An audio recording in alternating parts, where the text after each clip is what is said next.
ఎవరెవరి ఫామ్ హౌస్లు ఉన్నాయి అక్కడ మీరు చూడండి. ఒక రిపోర్ట్ వచ్చింది మొన్న, మౌలానా అబ్దుల్ కలాం ఆజాద్ యూనివర్సిటీ వాళ్ళు ఒక స్టడీ చేస్తే ఇవాళ మనకున్న మంచినీటి ఏదైతే హైదరాబాద్కి తాగునీరు అందిస్తున్న ఉస్మాన్ సాగర్, హిమాయత్ సాగర్ సంబంధించిన 2 సరస్సులలో అవి తాగడానికి అనుకూలంగా లేని వాటర్గా మిగిలిపోయినాయి అని.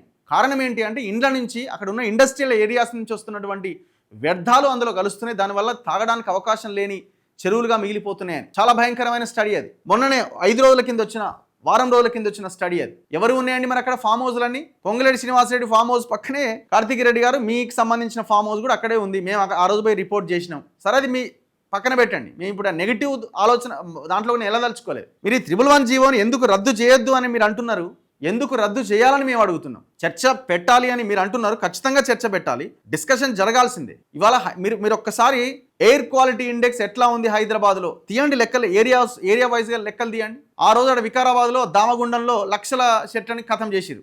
ఏదో రక్షణ రంగం కోసం ఇంకోటి అని చెప్పి దానికి ఏదో పేరు పెట్టి అట్లా అక్కడ లక్షల చెరువులను ఖతం చేసిరు. ఆనాడు గవర్నమెంట్ అందులోకి రోడ్డు వేసింది ఏకంగా. ఇప్పుడు అక్కడి నుంచి వస్తున్నటువంటి గాలులే కదా హైదరాబాద్ని ఎంతో కొంత కాపాడగలుగుతున్నాయి. ఇక మీకు అది కూడా లేకపోతే ఇంకా కోర్ హైదరాబాద్ ఏముంటుంది?